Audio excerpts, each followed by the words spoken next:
देखिए क्वेश्चन एक आपका नेक्स्ट क्वेश्चन था, check whether 6 to the power n can end with the digit 0 for any natural number n। मतलब क्या बोल रहा है, check whether 6 to the power n can end with 0 for any natural number n। मतलब क्या हुआ इसका, इसका मतलब ये हुआ 6 की कुछ भी पावर हो, 6 की कोई भी पावर हो, तो अगर 6 की कोई भी पावर होगा तो अगर मान लिया जाए 6 का पावर 1 है तो 6 1 जा 6 हो गया अजी। उसके बाद 6 का पावर अगर 2 हो जाता है तो 6 इंटू 6 दैट इज 36 हो जाएगा। उसके बाद में 6 का पावर 3 हो जाएगा, अगर 6 इंटू हाजी 6 इंटू 6 क्या हो जाएगा, 36 के 6 6 18 3 21, ठीक है। इसका मतलब आप देख रहे हैं, क्या देख रहे हैं कि आपका 6 का जो भी पावर हो, any natural number, natural number की बात हो रही है, any natural number 6 to the power n that is n is any natural number, तो क्या उसका यूनिट प्लेस जो होगा वो 0 होगा, क्या वो यूनिट प्लेस 0 होगा, यही पूछना चाह रहा है कि 6 की पावर कुछ भी हो जाएगा, एनी नेचुरल नंबर, तो क्या है उसकी जो पावर, जो उसकी वैल्यू होगी, तो वैल्यू होगा वो क्या करेगा, उसका यूनिट प्लेस 0 होगा कि नहीं, यही आपको चेक करना, यही पूछ के क्वेश्चन पूछ रहा है। तो इसके सीधी सीधी बातें हैं कि 6 की कोई भी पावर अगर कर देंगे तो हम लोग करते जाएंगे, तो सिंपल तरीके से इसका कोई भी ऐसा डिजिट सही नहीं होगा, मतलब यूनिट प्लेस पर ऐसा कोई भी नंबर नहीं होगा जो 0 होगा, मतलब यूनिट प्लेस पर कभी 0 हो ही नहीं सकता। 6 कोई भी पावर रखेंगे, मतलब ये जो कंडीशन लगाया गया है इसका क्या हो जाएगा, नो। क्या होगा, नो। अब ये भी पूछो नो होगा क्यों सर, देखिए ये तो मल्टीप्लाई करने पर ये हमारा एग्जांपल आ गया, पर कर लिए पता ही चल गया कि 6 का जो पावर रख देंगे उसका जो रिजल्ट होगा उसके यूनिट प्लेस पर कभी भी 0 नहीं होगा। अच्छा तो होगा किस पर, होगा किस पर, आपने डिविजिबिलिटी रूल पढ़ा होगा, आपने डिविजिबिलिटी रूल पढ़ा होगा, तो 2 का डिविजिबिलिटी क्या रूल होता है भाई, यूनिट प्लेस पे आपका क्या होगा, 0 होगा, 2 होगा, 4 होगा, 6 होगा, 8 होगा, तो कोई भी नंबर्स होगा कि अगर यूनिट प्लेस पर को 0 होगा, 2 होगा, 4 होगा, 6 होगा, 8 होगा, तो क्या होगा, that number is completely divisible by 2। Yes no, yes no. Next क्या हो जाएगा, नेक्स्ट क्या हो जाएगा, 5 का देखिए, 5 का क्या होगा, अगर उसके यूनिट प्लेस पर क्या 5 का डिविजिबल रूल क्या होता है, उसके यूनिट प्लेस पर क्या हो जाएगा, 0 हो जाएगा और 5 हो जाएगा। 0 और 5 अगर है तो वो हमारा नंबर पूरा का पूरा 5 से डिविजिबल होगा, 5 का डिविजिबल होगा। इसका मतलब समझ में क्या है, इसका मतलब क्या समझ में आया कि सर अगर 2 का पावर कर देंगे, जान रहे हैं 2 का और या तो 5 का, मतलब 2 का या 5 का मतलब क्या है कि 2 और 5 अगर ये फैक्टर्स उस नंबर के हो जाएंगे, ये फैक्टर्स उस नंबर के हो जाएंगे, तो निश्चित है उसके यूनिट प्लेस पर आपका 0 हो ही जाएगा, हो ही जाएगा। ठीक है, ठीक है, तो यही पूछ रहा है, तो इसका रिजल्ट हो जाएगा, इसका रिजल्ट हो जाएगा no. No 6 to the power n can not end with 0 for any natural number, है ना, any natural number। ठीक है, इस तरीके से हमारा क्वेश्चन नंबर हो जा रहा है, हो जा रहा है, ये नंबर हमारा 5। ठीक है, ये 5 नंबर हमारा, यानी किसी भी 6 का कोई भी पावर होगा तो हमारा उसको सॉल्व करने पर उसके यूनिट प्लेस कभी भी 0 नहीं होगा। 0 लाने के लिए कंडीशन है 2 and 5, जो 2 के फैक्टर्स होंगे या 5 के फैक्टर्स जो होंगे, समझ गए कि ऐसे नंबर जिनके ये 2 फैक्टर्स, जिनके ये दोनों पर ध्यान दीजिए, शब्दों पर ध्यान दीजिए, ऐसे नंबर्स जिनके फैक्टर्स 2 और 5 हों, 2 हों या 5 हों या दोनों हों, तो निश्चित है उनके यूनिट प्लेस पर क्या हो जाएगा, 2 हो, यूनिट प्लेस पर क्या हो जाएगा, 0 हो सकता है। ऐसे नंबर्स जिनके फैक्टर्स 2 and 5 या दोनों हो जाएंगे तो उनके यूनिट प्लेस पर क्या हो जाएगा, 0 पॉसिबल है। 6 to the power n and n is for any natural number, then unit place is not possible for 0. Okay.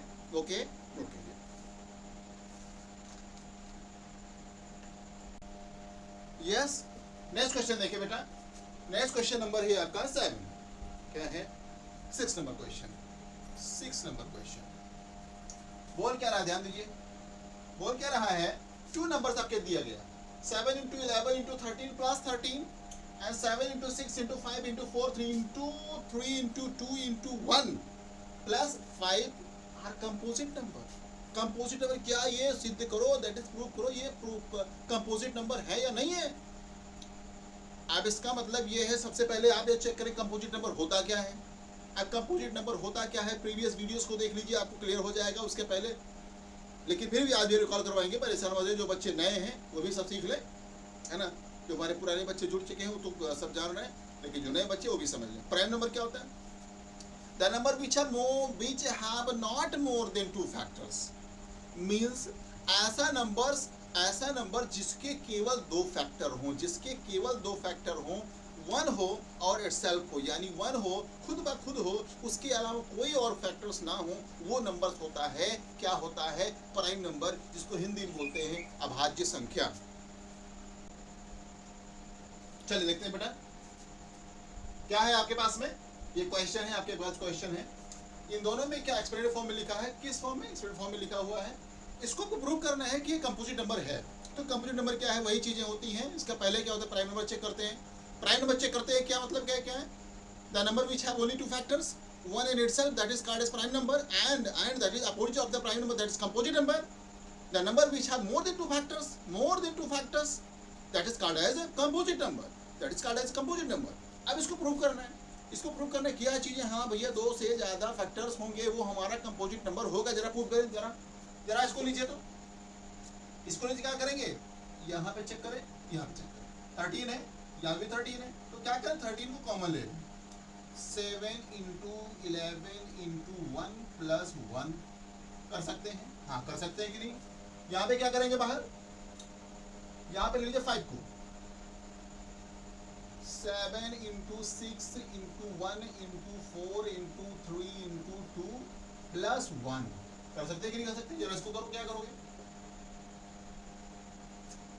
क्या करोगे, 77 plus 1, इसको क्या करोगे, 42 into 4 × 12 × 24 plus 1 करोगे ना जी, मल्टीप्लाई करिए, इसको जरा करें, ये हो गया। इसको क्या करें, 24 दूना 48 के 8 4 और 24 दूना 48 दूना 96, हाँ जी 96, 24 चौके 96, 24 दूना 48 की 8 4 कैरी 4 आया था, और 24 चौके 96 और 4 कितना हो गया, 100 बन गया और प्लस 1, समझ गए। 24 दूना 48 की 8 4, उसके बाद 24 चौके 96 और 400 हो गया, प्लस 1 कर दीजिए। इसको करिए 13 ठे 104 के 4 कैरी 10 और 13 7 91 और 10 101 होगा कि नहीं होगा, ये ले लीजिए, ये ठीक है। अब इनको क्या फैक्टर करेंगे, अब जब सिंपल तरीके से क्या कर लेंगे, जरा इनको कहिए भाई, ये हो गया, ये क्या है 5 9 45 0 5, ये हो गया। अब समझिए ये आपके क्या होंगे, कंपोजिट नंबर होगा। ये क्या बन जाएगा, ये आपका कंपोजिट नंबर होगा, ये आपका कंपोजिट नंबर होगा, because they have more than 2 factors. जरा निकाल लीजिए ना भैया, मोर देन 2 फैक्टर्स होंगे, मोर देन 2 फैक्टर्स होंगे। हाँ जी, जरा प्राइम फैक्टर निकाल लीजिए ना, इसको निकाल लीजिए ना, दिख रहा है कि नहीं, दिख रहा है जी। 1014 करिए, 2 पंचे 10, 2 सत्ते 14, ये है। क्या करेंगे, 3 कम 3 2, 3 2 20, 3 छके 18 और 2 3 9 27 और 13 ये हो गया, बन गया ना।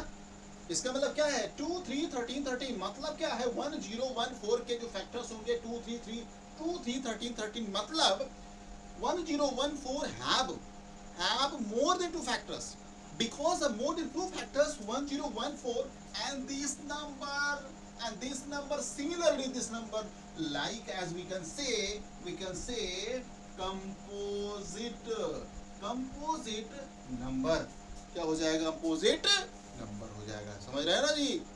The number which have more than 2 factors, more than 2 factors, that is called as composite number. And the number which have not more than 2 factors, not more than 2 factors means only one and by itself, only one and itself, only 2 factors.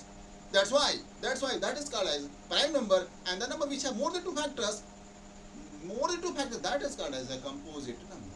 Okay, बेहतरीन तरीके से आप note करिए इसको।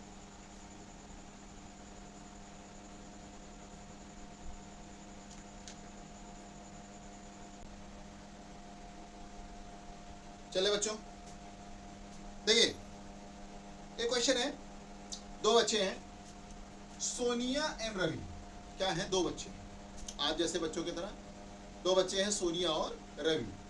अब ये circular path है, क्या है, एक सर्कुलर पाथ है, पाथ क्या है, फील्ड है, सर्कुलर फील्ड है। और सर्कुलर फील्ड के चारों तरफ लोग क्या करते हैं, राउंड करते हैं, ठीक है। स्पोर्ट फील्ड है, उसके चारों तरफ राउंड करना है। अब जब राउंड कर रहा है इसका मतलब क्या है भाई, बच्चे बच्चियां में कुछ का स्पीड अच्छा होगा, तेज चलेंगे, कुछ का स्पीड कम होगा, स्लो चलेंगे, कुछ का मीडियम में, बहुत ज़्यादा तेज नहीं, बहुत ज़्यादा कम नहीं। अब इसका मतलब क्या है, सोनिया जो है एक राउंड कंप्लीट करती है 18 मिनट में। कितने मिनट में? 18 मिनट में। फिर उसी टाइम क्या, अब देखिए अलग अलग की बात हो रही है, अलग अलग। सोनिया अकेले ट्रैवल कर रही, मतलब उसके चारों तरफ राउंड कर रही है, कितने मिनट ले रही है वो, 18 मिनट। अब ये नहीं है सर कितने लंबा चौड़ा है, इसे नहीं मतलब, उसको नहीं दिया, ठीक है, उससे नहीं मतलब है। रवि वही चीज है। अब भाई इसका क्या है, एक राउंड पूरा करने में कितना समय ले रहा है, 12 मिनट। कितना ले रहा है वो, 12 मिनट, 12 मिनट। रवि ले रहा है 12 मिनट, सोनिया ले रही है 10 मिनट। अब आपको पता ही चलेगा कि जो समय ज्यादा ले रहा है इसका मतलब वो स्लो चल रहा है, समय ज्यादा ले रही है बेटी वो स्लो चल रही है। कंपैरिजन रवि टाइम कम ले रहा है, इसका मतलब तेज दौड़ रहा है, तेज चल रहा है, जो भी कर रहा है, जो भी दौड़ रहा है या हल्का जॉगिंग कर रहा है ना। तो ये रवि जो है वो कम टाइम ले रहा है, फास्ट चल रहा है, फास्ट दौड़ रहा है। सोनिया वहीं पर स्लो चल रही है, इसके कंपैरिजन में, रवि की कंपैरिजन में स्लो चल रही है, ठीक है, लेकिन ज्यादा स्लो, 18 मिनट है, 12 मिनट है, ठीक है। अब नेक्स्ट कंडीशन क्या है, अगर ये 2 बच्चे सेम पॉइंट पे सेम टाइम सेम पॉइंट से अगर वो सेम डायरेक्शन में चलना शुरू करें, क्या है, same time same point and same direction में चलना शुरू करें, तो ये बताओ कितने देर बाद वो दोबारा एक साथ फिर मिलेंगे। समझ में आया कि नहीं आया? अरे भैया एक बच्चा तो तेज दौड़ रहा है, एक स्लो दौड़ रहा है, तो जो तेज दौड़ रहा है स्लो चल रहा है, दोनों के बीच में अंतर होगा भाई। स्टार्टिंग तो सेम पॉइंट से, क्या सेम पॉइंट सेम टाइम, ठीक है। अब जो तेज चल रहा है तो भाई अपनी स्पीड चल रहा है, कंटिन्यूटी है, यूनिफॉर्म मोशन है, ध्यान दीजिएगा, यूनिफॉर्म मोशन है भाई। 9th क्लास में पढ़ चुके हैं फिजिक्स में, uniform and non uniform motion की बात हो रही है इसमें। ये नहीं कि एक्सेलरेशन हो रहा है, एक्सेलरेशन नहीं हो रहा है, यूनिफॉर्म मोशन चल रहा है, ठीक है। अब क्या है, यूनिफॉर्म मोशन में चल रहा है तो इसमें कंडीशन नहीं दिया गया यूनिफॉर्म नॉन यूनिफॉर्म, बट आपको समझ चलना है कि आपको स्पीड सेम है। अब जब सेम डायरेक्शन में चल रहा है तो रवि फास्ट चल रहा है, सोनिया कम देर चल रही है, इस कंपैरिजन में तो रवि फास्ट चल रहा है। तो ये बताओ रवि और सोनिया एक इंस्टेंट टाइम पे चले थे, फिर दोबारा उसी जगह पर वो कितने समय बाद मिलेंगे, कितने समय बाद एक इंस्टेंट टाइम पे वो एक जगह पर रहेंगे, कितने समय बाद मिलेंगे, क्या कंडीशन करेंगे। अब ये चीज ये क्या कंडीशन है, इसका मतलब क्या है, इन दोनों मिनट का हम क्या कर लें, एलसीएम ले लें, एलसीएम ले लें, लीस्ट कॉमन मल्टीपल ले लें, क्योंकि दोनों के टाइम का हमें क्या निकाला, एलसीएम निकालोगे तभी। अब वो एलसीएम क्या होगा, 18 से भी डिवाइड होगा, 12 से भी डिवाइड होगा। हाँ जी, होगा कि नहीं होगा। मतलब दोनों के कंपैरिजन में हम लोगों को ऐसा नंबर लेना है कि ऐसा नंबर लेना, ऐसा नंबर मिले कि दोनों से ये डिविजिबल हो, दोनों से डिविजिबल होगा। और जब दोनों से डिविजिबल होगा तो वही जो टाइम फैक्टर होगा, वही जो टाइम होगा लास्ट में इतने समय बाद, प्रत्येक इतने समय बाद में वो बच्चे दोनों एक साथ मिल जाएंगे।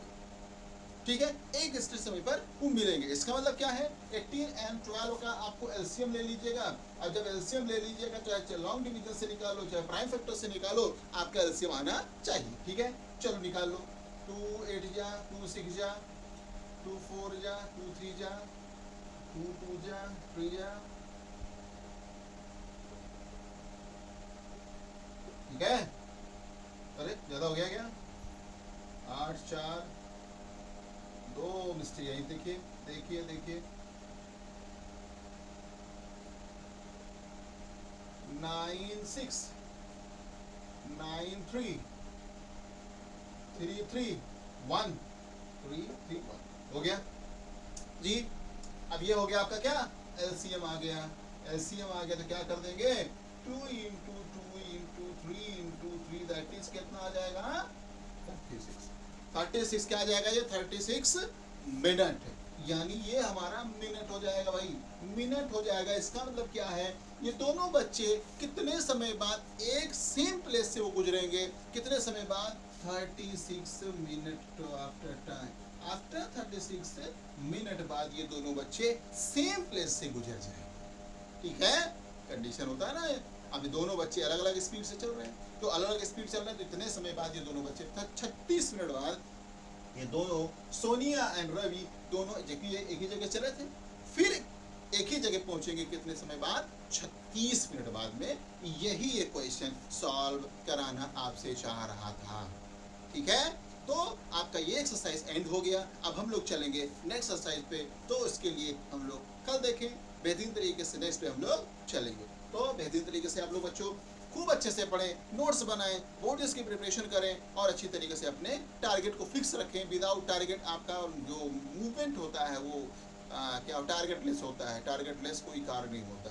टारगेट बनाइए, इतना परसेंटेज लाना है और बेहतरीन तरीके से उस चीज़ को आप लोग कैरी ऑन करते रहिए। Okay, bye bye, thank you, take care, बहुत बहुत धन्यवाद।